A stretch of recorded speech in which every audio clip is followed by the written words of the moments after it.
The reason is because I look in front of you, see all my friends. See many of you come every Friday night, and hopefully you miss me. The last couple of weeks I miss you, because it's just one of the things you do on a Friday night. So it's wonderful being here again, and I've been off doing my monk thing, because I don't just belong to Perth. There's many other Buddhist organizations, communities, which I have to look after. And by all accounts, that I should be really exhausted. But you're not, you're enjoying your life. It's one thing which I said a few moments ago about just the greatest happiness, wealth if you like, is your contentment. And contentment is nothing you can buy in a shop. It's not something you need to work for. In fact, if you work for it, it's not contentment. Contentment is there. Anytime, any place, you can be content. It's just a choice, a different way of looking at the mind. Just be happy to be here. And then you have all this incredible contentment, energy, peace and happiness. So I've had an interesting few weeks. I started off by, after I left you, I'd just come back from Thailand before, working really hard. I was really tired and also taught a retreat. Last Friday I was here. Please excuse me, I apologize. I could not stay to talk to you afterwards, because I had to rush off to teach a meditation retreat, because one of the elderly monks was sick and I had to cover for him. And afterwards, the retreat was finished, a committee meeting, and then a marriage as well, and then off to Korea. So I went, South Korea that is, not North Korea. Although I wouldn't mind going to North Korea, because I like the idea of reconciliation, taking people who have been apart and bringing them together again. I don't know if I told that story before, that I don't know if he's here today, but there was a gentleman who was visiting a monastery in Serpentine, and he insisted on taking me to the airport. And the reason was that he was from Brisbane. If you are listening, you're a hero for me. And he thinks I'm just the bee's knees, because 3 years ago I went to his house in Brisbane, and for a little ceremony, it's part of the job of a monk, bless this, bless that, you name it, I've blessed it. So one of the reasons, it just gives people a bit of encouragement in their lives. So I went to his house. His youngest son was there, but his eldest son was absent. And I asked, where is he? And the youngest son said he hadn't talked. The father and the son hadn't talked together for 7 years. They haven't even seen each other for 7 years. They've been estranged. And that really sort of hurts my heart. Hopefully it hurts your heart. It's called compassion. You've got empathy. You feel for people. How can a father and son be apart for 7 years, never sending any birthday cards or Christmas cards or telephone calls or anything? But I know I do have some authority. So I am a senior monk, I'm well known. And some people are actually afraid of me. They are. Now there's no reason you should be afraid of me. I'm a very gentle monk. Going off track, I can never forget the silly thing I did once when I was visiting my mother in London years ago when she was still alive. I went to visit her, and staying in her house, she was making my one meal a day in the morning for me. Now that's really important. If you only eat one meal a day, if you've only got one chance every day, you've got to make sure it hits the spot. So when somebody rang her doorbell, I volunteered to answer it so my lunch would not be spoiled. It's totally selfish. I went to the door, and it was a type of person, anyone from maybe UK might know this, they call them gypsies.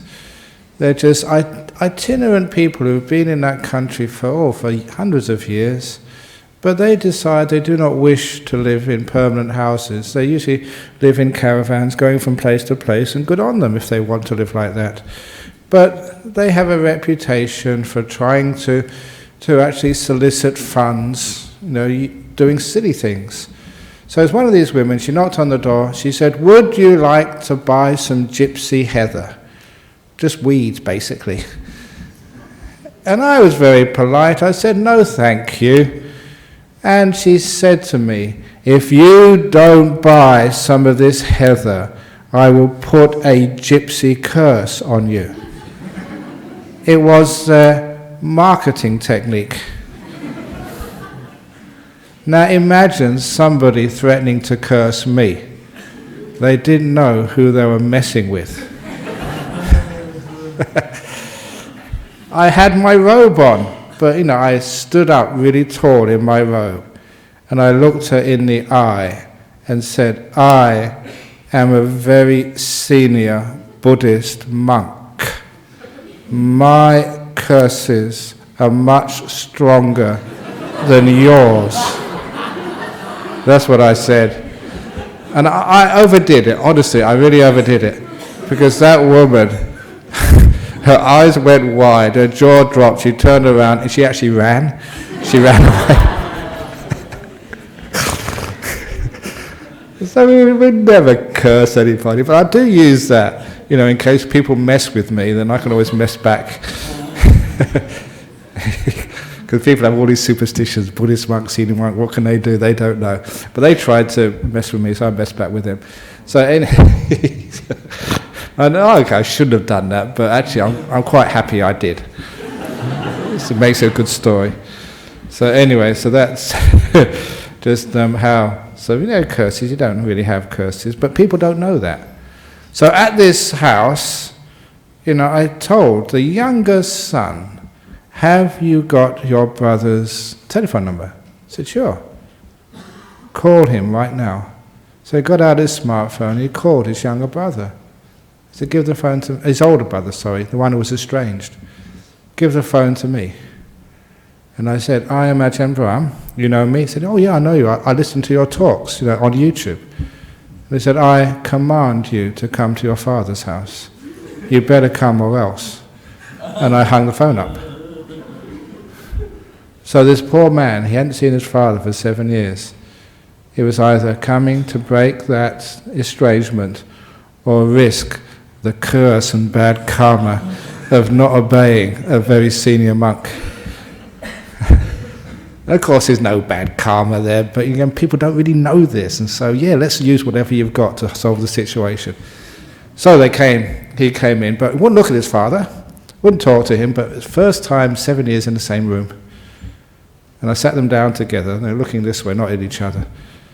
And I asked the father, it's one amazing thing, it shows you just how stupid people can be. He said, what did your son do 7 years ago that, you got so upset you won't even talk to him or look at him? You know what he said? I can't remember. So I looked at the son, the eldest son. What did your father do? I can't remember either. Human beings, they're just so lovable. They're so cute, just stupid but lovable. So I said, okay, enough's enough. Forgiveness time. I forget who did it first. I said, and I led them. So, okay, father, look at your son, or son, look at your father. I forget who did it first. Say to your father, look at them, and say for the first time in 7 years, the speech, Father, whatever you've done by body, speech or mind, which has irritated me, whatever it was, or really hurt me deeply, I forgive you. And the other way around too. Son, whatever you've done, I forgive you back. They're reconciled. It's such a beautiful thing to do. All you needed was somehow or other to get overcoming that pride. I'm not going to forgive him. He's got to ask forgiveness first, and then okay. He's got to make the first move. And we're always waiting till we die for the other person to make the first move. And that's why a circuit breaker like a monk can actually do that. So when I did go to Korea, I was thinking maybe of that story. Maybe I could go and see Kim Jong-un. And said, why have you not spoken to all your friends south of the border for such a long time? No, seriously, sometimes that's all that's really needed, a circuit breaker. A way in which nobody loses face. So we can talk with each other and get to that higher mind. Yeah, we always have the reasons why we've been upset with one another. Yes, there are these, they've done a terrible thing and they've really hurt us. Yes, but isn't there something in life more important than just carrying around the pain, the hurt of years ago? 7 years is more than enough. For me, 7 days, 7 hours, 7 minutes is too much. Why? Because everybody makes mistakes. We all do stupid things. We all just, sometimes either deliberately we do stupid things, but most of the time it's just we don't really mean it. In a bad mood, you said the wrong thing. Oh, crikey, what did I do that for? Wish I hadn't have done that. We do that. Welcome to humanity. People doing stupid things and hurting each other. But don't you remember when you were a kid? You can see these children these days. They really hurt each other in the playground, in the sandpit. They hit each other and they cry and they scream, but they can let go. They actually forgive, and 5 minutes later, your kids who are killing each other now are just playing with each other as if nothing ever happened. And sometimes we look at that and say, why can't we do the same? Exactly, a very good question. Why can't we? Pride is one of the main things. I'm not going to forgive them. I'm not going to let them do the. I'm not going to let them treat me like a doormat. I think I mentioned that last time, that what happens when people exploit you? They treat you like a doormat. And I know that very well, because they've been exploiting me in Korea, in Hong Kong, last night in Singapore, this weekend in Perth, and next week in Sydney. You use me as a doormat, and thank you for doing that. That is the meaning of my life, to be exploited. Please exploit me. And I'm content to have that happen. The problem with people is they are not content. You have all these plans and demands from yourself and from life, and you expect from life far too much. What do you want in life? So when I was off in Korea, there was a World Meditation Masters Conference.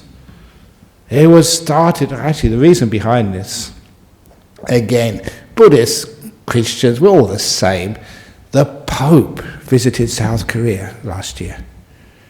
And the Buddhists are, the Pope visited South Korea. We Buddhists must do something as well. What can we do?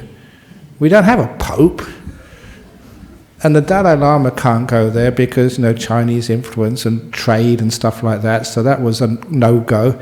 So they decided to have, it was based on, I don't know if you remember an old movie, The Seven Samurai. What was it called? And the seven, whatever it was. Somehow or other, 7 is a lucky number, especially in South Korea. That is a lucky number 7. And so they decided to invite 7 famous meditation monks to have a debate. I don't know what they're actually expecting. I really thought when they first suggested this, they'd sit all the 7 monks together and see who could meditate the longest. The first person to move loses.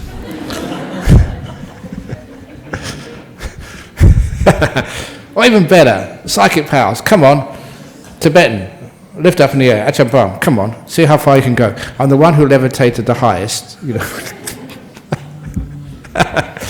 But it's not like that being a senior monk. You don't compete at all. That is just not part of Buddhism.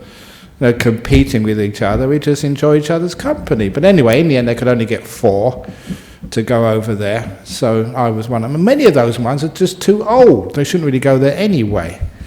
So one of the most important features of being a wise monk is you're supposed to be old. So I don't really qualify yet for being a wise monk because I'm not old enough. And I actually said I'm the baby monk, which I was. So anyway, but what we did do there, they wanted us to go, this was in the mountains of Korea. And this was in in was it February? Yeah, I think just the end of February. And this was deep winter, and the mountains were full of snow. And we went right to the very top, one of the highest peaks in the region. It was actually a ski resort. And they asked me if I could bodyboard, and I said, well, actually, it should be with a body like this. I will not need a board. I said, no, we can't do things like that. But what they wanted us to do was to do this walk, and it was going to be called the Saints' Walk afterwards. That's marketing again. But anyway, it was minus 15 degrees. Minus 15. And when I left, it was 42 plus here. From 42 to minus 15. And it was on national TV because it's a big event in Korea. They're focusing on Buddhism and all different Buddhist monks coming from overseas, walking in the snow, minus 15 degrees. And after a while I found all the cameras, they weren't looking at me or the other monks, they were looking at my feet. Because I never had any socks on. Just my sandals and bare feet. And they thought, wow, Ajahn Brahm won the 7 meditation masters. God, I didn't win, I was just messing around. But they were wondering, how can you just walk minus 15 degrees in the snow, thick snow, with no socks on? It's just so easy. Just be content. Be happy to feel cold. And then there's no problem. It's when I don't want to be cold. This cold is going to be bad for me. I'm going to get frostbite. My feet, my toes are going to all fall off. I better count them before I go back to the hotel afterwards. What's going to happen to me? I'm going to get gangrene. No, that's not the case, because I always figured out a long time ago that cold is good for you. It's good for you. People who live in cold places live much longer. They have a much longer life. And the reason is, it's the same reason why you put things in a refrigerator to extend their life. It's obvious, it's science. So that's why my feet were fine, they were frozen, didn't feel a thing. But you can see all this stuff which you have to do, in my life, you can see just how I make it fun. I don't care what it is. Walking in the snow with no socks on, so with the TV cameras on, that's not what I signed up for. When I became a monk, I thought you wouldn't be in TV cameras, you'd be meditating, live a really simple life, no one bothering you, bye-bye world. And now look at me. It won't be long before they get me to have sponsors. Nike, just do it. or whatever it is. Ajahn Brahm only drinks Dilmah tea. The secret of enlightenment. Or whatever else it is, I don't know. That's crazy stuff. But yeah, you have fun with this stuff, but you don't really get into it. So that's the contentment which you were having when you were... And also messing around, talking with some of these other monks, really senior monks. Those who are leading Buddhist monks from different traditions, talking with each other. But there was no competition.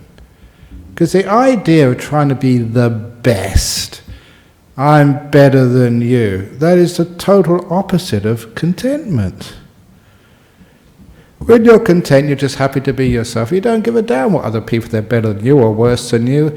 When actually over these years, there's no one who's better than me or worse than me. Just because I sit up here doesn't mean that I'm better than you guys. It just means so you can see me. That's the only reason. So it doesn't mean any idea of superiority or inferiority. Because that is one of the things which really causes havoc in our society. Who is the best and who is the worst? And so many people, too many people, they always take up, I'm the worst. That's one of the reasons I really dislike grading people. And that starts at school, for goodness sake. How can you grade a kid? And stigmatize a kid from the very beginning. Oh, you're a bad student. Or you're really a good student. You are a dummy. You are a genius. There is no such things. One of the reasons why I explain to people, because kids haven't had this explained to them. The grading system, A, B, C, D, E, F. Do you know what F means? If you get an F on some school, it means fantastic. E means excellent. And A means arrogant. Turn it around, for goodness sake. Because what that's doing is stopping this judge, I'm better than you. What's it like, say, in a marriage? And who's the best? Who's the wisest? Who makes the decisions? They used to say who wears the trousers, but everyone wears trousers these days. So, who is the best? The only people who don't wear trousers these days are the monks. We haven't got any, we stick to the old-fashioned. But anyway, actually no, the Korean monks, they wear trousers. The Theravada monks, we wear the skirts. So there's something going on there. I often tell people that some of these places, like in Korea, they don't really have much English signs. So it's always a problem when I go to countries like Korea, when you want to go toilet, because you can't read the sign. So you just have to look at the figure on the outside of the wall. And that's why sometimes I look at the figure and I look at me and go in the wrong room. I wear a dress. Actually, that's only a joke. You figure it out. So when you are learning how to be content, you can do all this crazy stuff. So even going to Hong Kong, but I don't know if there's any Indonesians here. The most craziest photographers are the Indonesians. Please excuse me, because there's always Indonesians everywhere. In Korea, and in Hong Kong, and in last night in Singapore, and they always come up and line up to take photos of me. I can't figure that. Why do people want to take photos of an old, fat monk? I'm not particularly hot. What do you want to do that for? But they love it for some peculiar reason. There's much wisdom which I have. There's some things which are totally beyond me, and that's one of them. That is one of the things which I haven't really found out why. But they do that, and sometimes you think, why are people taking photographs of me? Look, one of the lovely stories, they're not here today, but there's a couple of people with me can attest to this. Flying from Perth to Bali, I was going to a conference. No, it was actually a retreat in Indonesia. And I fly a lot these days. And as soon as you go in the aircraft, Garuda. So this talk is also sponsored by Garuda. You know what the Garuda means? It's actually an Indian name for a bird. And it happened once when I was going to Indonesia that the flight got cancelled. Delayed by 24 hours. And I was going to give a talk that night. The talk had to be cancelled. And I remember all these people, at Perth Airport, going up to the counter, and these poor people, working for that airline, having to explain, I'm terribly sorry, we can't do anything about it. There's no plane, it hasn't come. Well, what can I do? People get just so stupid and angry. They get angry at something which they cannot change. Doesn't matter how much you shout at those poor people in the counter, they can't do anything. You're just really cruel to them. So as for me, I thought, oh great, I've got another day in Perth. I always see whatever happens to me in life, I always see something wonderful happen to me. I always see the positive side of this. If I die tonight, wonderful, get to Nibbana earlier. If you get sick, great, at last I can take a rest. If I go to jail, I told people the story. This was a Thai monk a long time ago. Tape Siddhi his name was. He was number 2 in the hierarchy, because in Thailand they organise it, I don't really agree with that, organising it into sort of leaders of monasteries, leaders of districts, leaders of provinces, and then the head monk of Thailand, they called him Sangha Raja, the king of the Sangha. Just like in Sri Lanka they have Mahanayakas as well. But this is the head of the whole monastic community in Thailand. Why anybody would want to be that leader is crazy, but you know what it's like? Pride and jealousy. People always want to be the top. So anyway, he was a really good monk. He was number 2 in line. He didn't really care. He was one of these really good ones. But the number 3 was very, very jealous and wanted to be the number 1. But number 2 was in the way. So you know what he did? It was many, many years ago, where in many countries they were afraid of communism. And in that time in Thailand, it was against the law to be a communist, just like United States. The Reds under the beds scares. So, this monk, just like me, gives many, many talks. Many of them were recorded, and you take a statement here and add it to a statement there and put a statement in between, mix it all up. You can prove anything.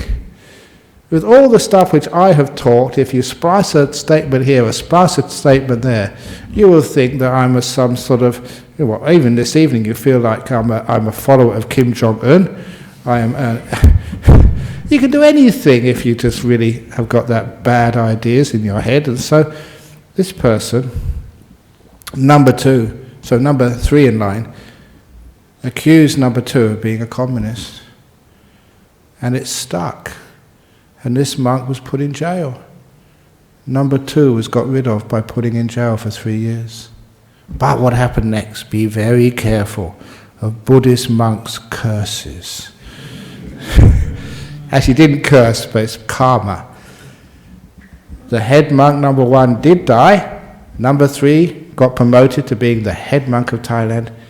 And one day they were because he was a senior monk, where he would go everywhere with police escort.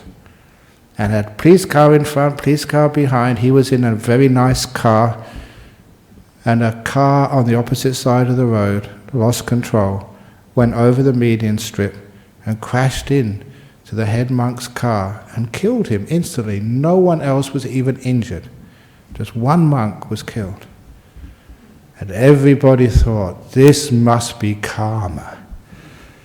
Why was one monk killed and no one else? They thought, that head monk must have done something very bad. And they looked and saw his past, and that's what they saw. They looked at the evidence and they realized that that monk had been set up and put in jail for something he never did. So they released him. They gave him sort of full pardon, turned over his conviction. And was he upset? Was he angry? Did he ask for compensation? No way, he said. This was the best 3 years of my life. It was like being on retreat. I'd never had to answer anybody's questions about their marriage, about their jobs, about their children, about their health, about all the stuff which I have to talk about all the time. Didn't have to talk about anything like that. Didn't have to give any talks. Could read any books he liked, meditated, rest. And it's the best years of his life, he said. Now that is a monk. And he said also, really, really thankfully, he said, because if I had been in jail, I'd have probably got that top job. Now somebody else has got that after me, so I am free. He's a monk who didn't really want to he was content anywhere. Content being in jail, content being accused of something he never did. Now that is what a monk is. And it means you can be content anywhere. So for me, when I was on this Garuda flight, just the air hostess, the flight attendant came up to me Actually, she didn't come up to me. She was in the aisle. I was in the window seat. Because I always think the window seats are the best, because at least you only got one person on one side of it. The others are windows. So at least the window can't ask you questions.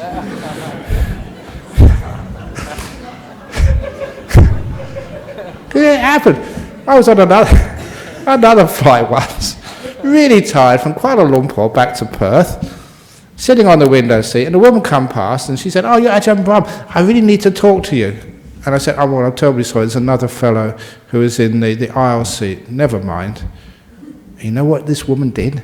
She bent down and asked this guy in the aisle seat, "Would you mind exchanging seats?" And I was praying, please say no. And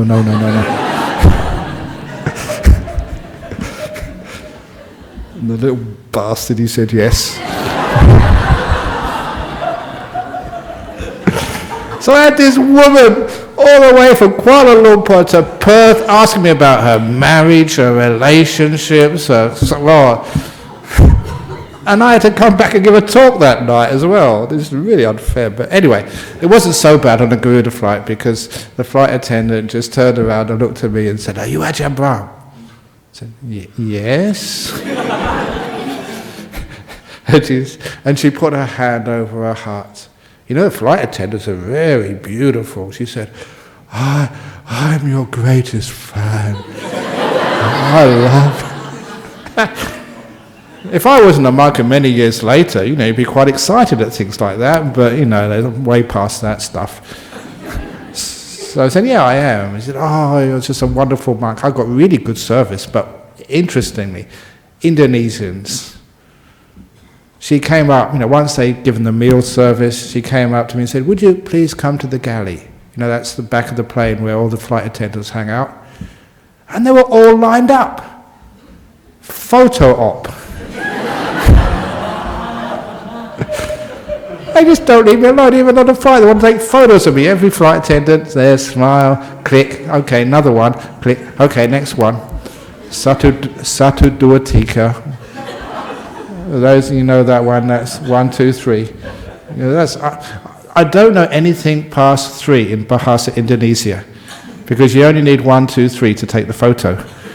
So that's why I know Satu dua tiga. That's 1, 2, 3 in Bahasa. 4, I don't know what 4 is. They never actually say that. It's just 1, 2, 3, smile. But anyway, but they're all lined up. And if you've ever been on the back of the aircraft, the galley, when anybody presses the, calling the flight attendant, the light goes on there. All these lights were going on, ding, ding, ding, ding. Because this was an Australian flight, from Perth to Bali. Most of the people on there were Aussies going surfing or holidays. And they all were pushing the button for a beer. And they couldn't get any beer, because all the flight attendants were having photographs with me. So they were not happy with me. I think they lost a lot of faith in Buddhism, because when I was there, it meant they couldn't get a beer. But what are they doing that for? Just crazy people. But I get so content with doing crazy stuff. So when they come along, they want to take a photograph, why not? So smile and enjoy it. Be content. Even doing stuff which was not in my contract when I first signed up to become a monk. Makes people happy, makes you happy telling these stories. So anyway, let's get even more interesting, the sort of stuff I get up to. After leaving Korea, I went to Hong Kong to do a meditation retreat. You know where we held the meditation retreat in Hong Kong last weekend? In Disney World. I saw a meditation retreat in Disney World, Hong Kong. That's the sort of crazy stuff which I love. So the first night we had the meditation because it's a Disney World hotel, so it's brand. So the first night we had the meditation in the Sleeping Beauty room, which is not a good place to meditate. Everyone was falling asleep and nodding. So we moved to the Snow White room. That was much better. The Snow White room, a much better place to meditate, because Snow White, purity and virtue and goodness and kindness. But all the interviews, when we have a retreat, we give personal interviews about their meditation. They chose the interview room to be, because I was sitting there all the time, people coming in to ask their questions, and then to go out, someone else would come in. That was in the Prince Charming room. So I sat so many hours in the Prince Charming room. I thought that was very sweet and appropriate. So you can, people think, okay, that's really stupid. Inappropriate, you shouldn't be in such a hotel to do spiritual stuff. This is serious business, becoming enlightened, meditating, and Disney just do not match. Why not? Because I love just experimenting, pushing boundaries, don't always do the same thing. I mentioned one of my favourite sayings, because in Hong Kong I met one of these professors, and they teach 6 months of the year in Dalhousie University in Halifax, Nova Scotia. Quite a famous university, Dalhousie. I've got a disciple in there. So when I went to visit there, they asked me to go and have tea with the president, the boss. He's like the vice-chancellor. And so because he was also a physicist, and so I'm a physicist as well as being a monk. So I asked him, so what's the motto of your university? And I don't know what he said, but I said, change your motto to one of my favourite sayings, which I think a few universities should have as their slogan, their motto. Where everybody thinks the same, no one thinks at all. I love that motto. Where everybody thinks the same, no one thinks at all. You can see just how people narrow just the way they look at the world, the way that they think, in their business, in their industry, in their monastery. When you all think the same, there's no innovation, there's no life, it's dead. And universities of all places should be places of innovation, R&D, research development, seeing new things, breaking new ground, taking the sum total of human knowledge further. Not just mulling over and rearranging what we've already found out, but finding out some new stuff. The interest of life, which means it's alive. The interest of what education really means, the great exploration. That's one of my other great sayings from Star Trek. I used to watch Star Trek when I was a young man. But I changed it a little bit, the slogan. Not to boldly go where no one has gone before, but to boldly go. To boldly go where no monk has ever gone before. My slogan from Star Trek. But that, where everyone thinks the same, no one thinks at all. So that is also one of my slogans of life, being a monk. So doing a retreat in Disney, why not? Give it a try. It was really successful for the reason that many people associate spiritual life with suffering.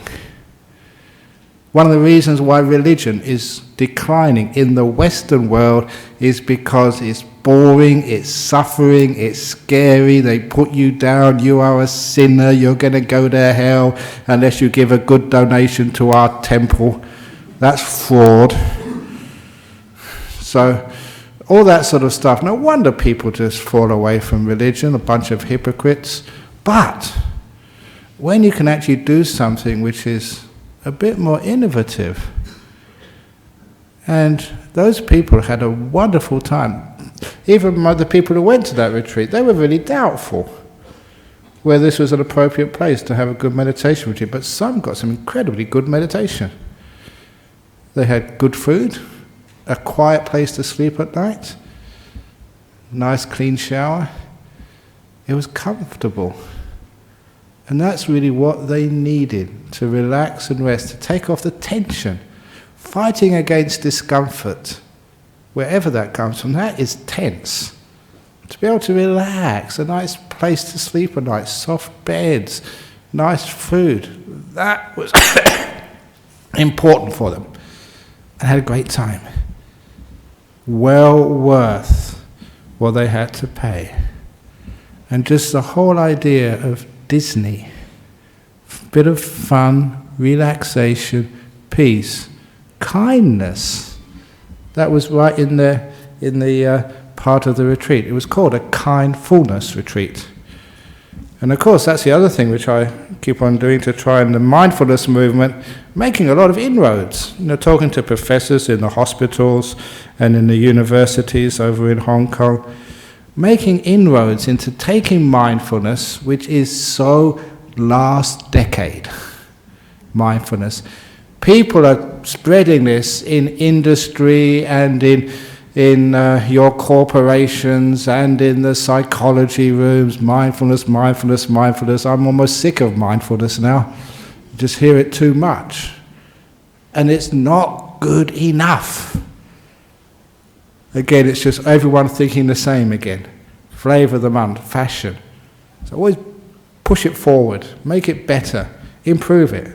Add the kindness, for goodness sake.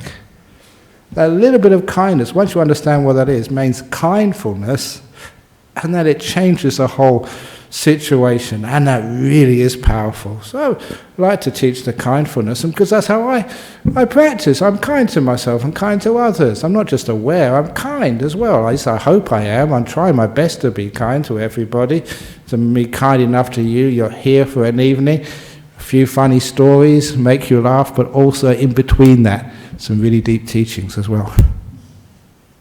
People underestimate my power. They think this is just a joke. It ain't. The joke is just like the trick of a hypnotist. You don't realize the message which is going through. How many of you watch advertisements? And the advertisements are usually very funny.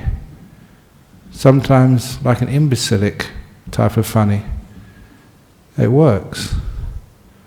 Humour draws people in. And that's where the message comes in. And it's a good message for you, because I'm never trying to control you, but to liberate you. So you can be content with yourself, for goodness sake. You are more than good enough. So I remember just talking to some of these really old Chinese ladies, well, there was 88. I said, "You're just so beautiful, so wonderful." I can say that because I'm a monk. If you say that to somebody, you'll be in big trouble. But to build a person up, to give them some acknowledgement because they trusted me, that you are more than okay. It's one of the reasons I do not approve of the self-improvement movement. The whole idea of self-improvement is wrong on 2 scores. Number 1, you don't need to be improved. You are more than good enough. Each one of you has a place. Like I've often mentioned here, the trees in the forest. There's not a tree in the forest which is perfectly straight and so-called perfect. Every tree is crooked and bent and damaged. Go and have a look in the forest. They're all damaged. That's called nature. And that makes them incredibly beautiful. The more crooked the tree, the more bent, the more damaged, the more I like them. So are you crooked and damaged? Yes, you are. That's why you're beautiful. That's why you belong. That's what perfection is. You don't have to be improved. So that's the first thing, self-improvement. For goodness sake, you don't need to be improved. On the second score, many of you have been here long enough, you know what Buddhism teaches, there is no self anyway, so what the heck are you trying to improve? At my retreat, it was a buffet service for breakfast and lunch, but we had 2 lines for our buffet service. We had those who weren't enlightened yet, and that was self-service, and those people who were already enlightened, we called that no self-service. It's a Buddhist joke, okay. Come on.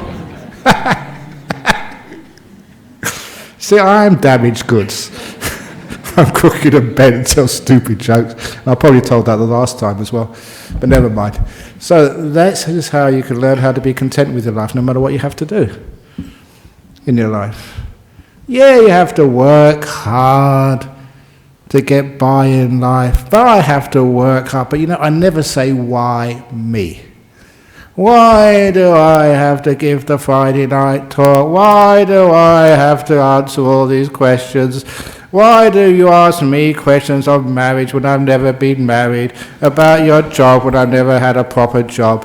Why do you ask me about kids when I've never had any kids? Why do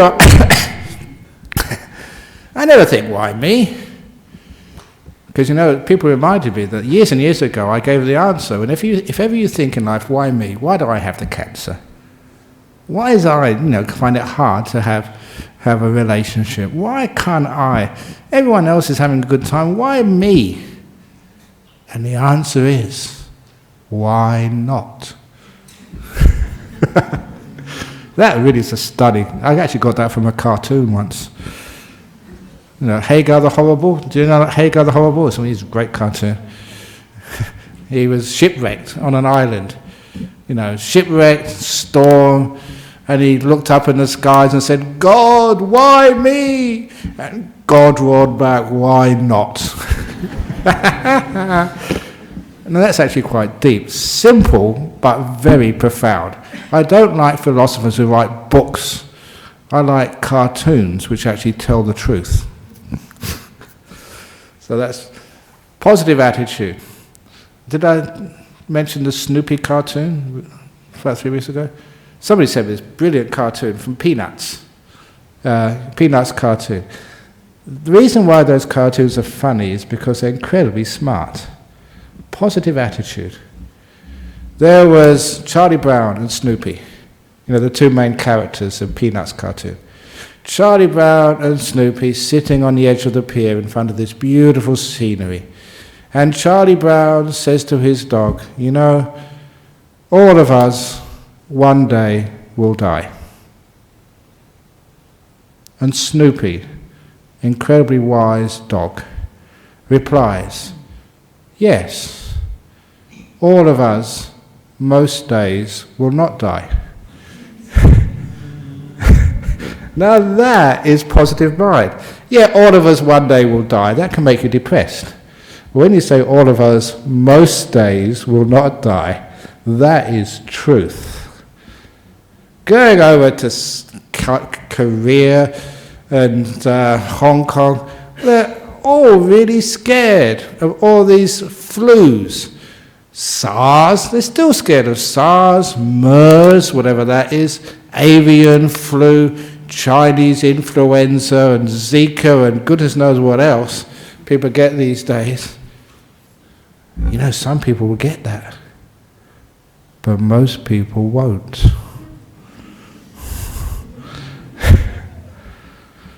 Yeah, your relationship. Some relationships don't last. Most do. Someday you will split up. Most days you do not.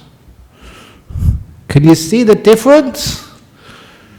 We get so negative and afraid and jealous. My partner is so beautiful that someone will take him or her. What happens if that never happens? What happens if it doesn't occur? We are so afraid. What would happen if I don't pass the exams? What happens if the biopsy turns out to be negative? The answer is, what happens if it doesn't? Looking at the future with a negative mind is called fear. Looking at the future with a positive mind is called hope. For me, I don't even bother to look at either. Stay in the present moment and be content. Most days, you won't die. That's a good reason to be content. Thank you for listening. Good night. Okay, so questions and answers. Sadhu, sadhu, sadhu. Very good. See what we've got here. Aha, they've got the cartoon. Someone's got the cartoon here if you can see it. Snippy cartoon. It says that. It says here, someday we will all die, Snoopy. True, but on all the other days we will not. Very nice. Hang on, the question. Okay, I have some questions, not just cartoons. Okay, go on. Sorry. Okay, no trouble.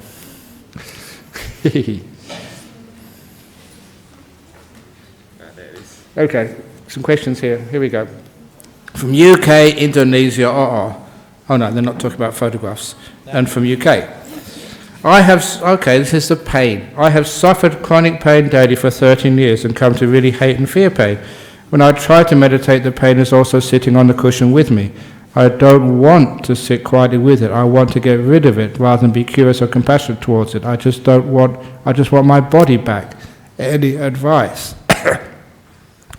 If you do have chronic pain, it's obvious that trying to find some solution to it is near impossible.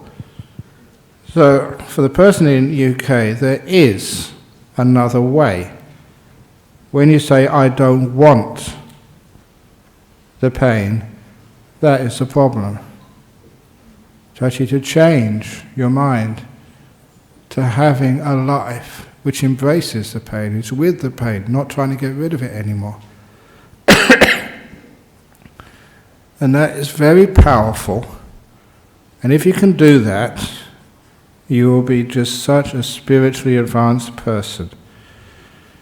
There is in my first book, which is Opening the Door of Your Heart, there's a poem by Jonathan Wilson Fuller.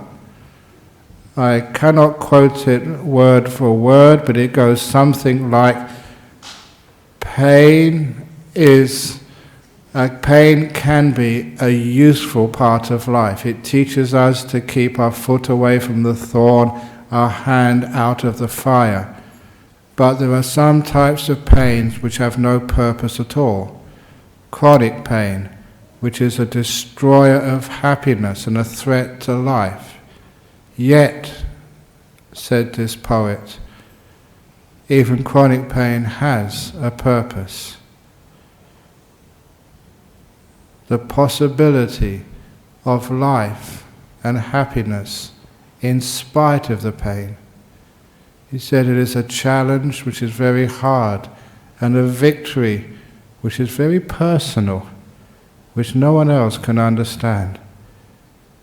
And that victory of a life in spite of the pain, not without the pain, in spite of it, is a victory so personal and wonderful. And the reason I put that in that book, the reason why when I read that I was gobsmacked, I was just, wow, was that Jonathan Wilson Fuller wrote that when he was 7 years of age. It's in my book. 7 he was when he wrote that. His pain, chronic pain, had made him just a saint, an incredibly wise person at such a young age. So from the fellow from UK, please get hold of that book and read that little poem by the 7-year-old. It is possible. It can be done. That is one of the reasons I put that in the book. It's a challenge, but it's worth it. From Indonesia, I know someone who manipulates and cheats on others, leaving them with emotional scars. He said he doesn't believe in karma. Does karma exist if you don't believe it? Of course it does. Does the sun exist if you can't see it? It's night time now in Perth. We can't see the sun, but I guarantee it's there. Tomorrow morning, I will tell you, I told you so. So it's true that sometimes you can't see karma, but it's still there working in the background. In other words, this is by the way, thought comes up, there was a medium in the United States between the First and Second World War called Edgar Cayce, C-A-Y-C-E. Now many people claim all sorts of stuff, but he was investigated a lot. He was a real deal. C-A-Y-C-E. Amazing stuff if you read some of his books. But he was a Baptist, I think, a very devout Christian. This was in the 1930s. A very devout Christian, and he would go in trance, and then he'd be able to diagnose all sorts of incredible treatments, which actually were true. Okay, I'm just going to go and tell this one story, which really blew my mind. People would come to him and say, my grandma, she's very, very sick. He'd go in trance first of all, what can we help her with? Sometimes you say you can't, she's going to die. Other times, take this medicine. And this was not normal treatment. It was maybe really weird medicines or weird concentration, weird combinations and doses which were not usual at all. So one day somebody took their son or something to see him, went in a trance. He said, "Oh yeah, that can be cured with this medicine." Gave the name. And then came out of trance. And when they went to the drugstores in those days, United States, and we haven't heard of that medicine. So they put him back in trance again. He said, "Oh, you'll find it," this was in Virginia somewhere, "you'll find it in a drugstore in St. Louis, Missouri, I think, St. Louis, Missouri. Anyway, St. Louis, on the Mississippi." So they didn't have emails then, they had to telegraph. So they sent a telegraph, half an hour later the telegraph came back, "We don't know that medicine anywhere in that drugstore." Put him in trance again. And he said, "You'll find it in that drugstore, in the second room in the back, third shelf from the left, in the back," whatever it was. And so they sent that, the telegraph, and the telegraph came back half an hour later, "Found it." It was incredible stuff this guy was up to. But one day, they asked him, in the trance, so what is the most important law in the universe? This was about 1932 or something. A devout Christian, and he said karma, the law of karma. And when he came out afterwards, that devastated him. "I'm a Christian. I don't believe in karma," but that's what he said in trance. It is one of the most fundamental laws, whether you believe in it or not. And if you manipulate and cheat on others, please, you can protect yourself from manipulation and cheating. I say this almost every other week. Someone cheated you. What happens? You keep thinking, "They cheated me, they cheated me, they cheated you." Every time you think of that, they're cheating you again. For goodness sake, if they've cheated you once, stop thinking about it. Learn from it. Make sure that you plug up all those holes in your faith, defense, whatever you wish to call it, to make sure that you don't get done again. But only allow them to cheat you once. They can cheat you out of your money, out of your husband, your wife, out of your property, but they don't have any reason to cheat you out of your happiness and peace if you don't let them. That is your most important property. Your happiness, peace of mind, good health. No one can cheat you out of that unless you let them. Lastly, from UK, could Jesus have been a bodhisattva? Well, anything is possible. But maybe, because it's getting late now, because it's 9 o'clock, maybe can you send that question to the Pope and ask him? I will defer.